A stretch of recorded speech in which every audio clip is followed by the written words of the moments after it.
Hello everyone and welcome to your language class. This is the fourth video in the English Level Up course, a series especially designed for intermediate and upper intermediate learners who want to improve not only their grammar but also other skills such as writing and speaking.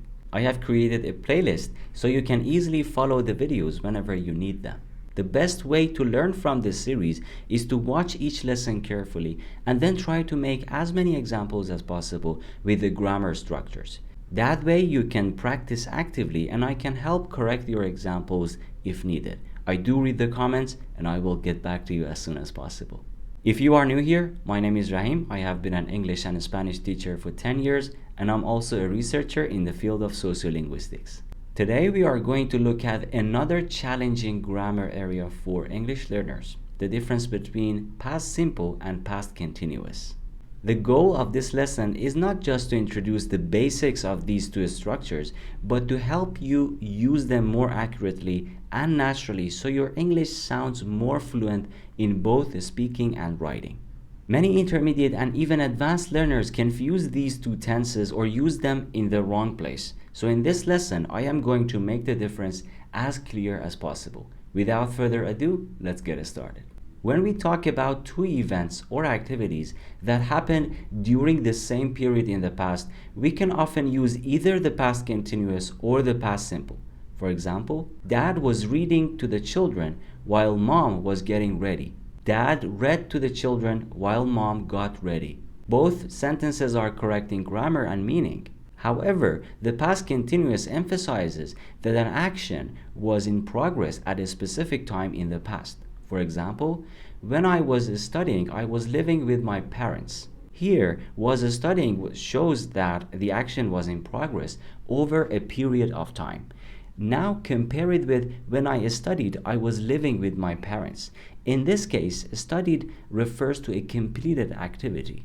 Another case is that when we talk about two or more completed past actions that happened one after another. In this case, we normally use the past simple, not the past continuous. For example, she opened the window when she heard the noise. They left the house when the rain stopped. I called my friend when I finished work. Keep in mind that the same is true for repeated past actions. We usually use the past simple rather than past continuous when we talk about habits or repeated events in the past. We went to Italy 4 times last year. I visited my grandparents every weekend. They played chess after school every afternoon. However, we can also use the past continuous, especially in spoken English, when we want to emphasize that repeated actions continued for a limited or temporary period in the past. For example, when my brother was studying abroad, I called him every weekend.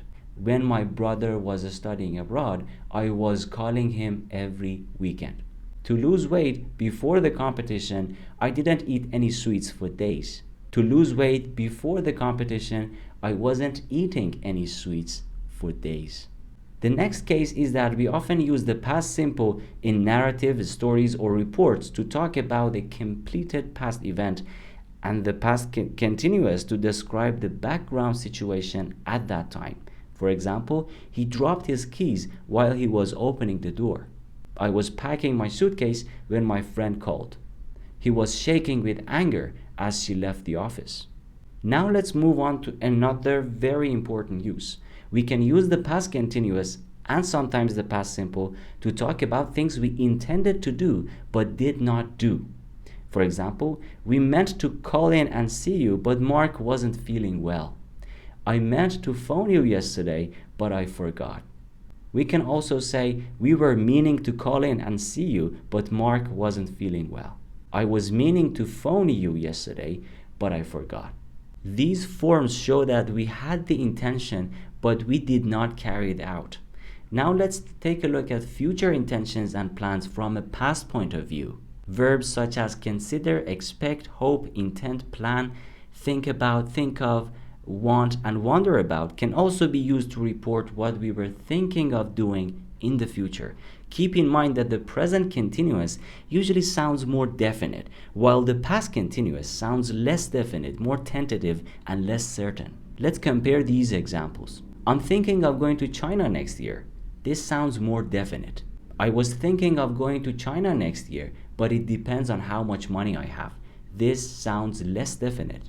Another pair, we are planning to travel in July. This sounds like a stronger, more definite plan. We were planning to travel in July. This sounds less definite and more tentative.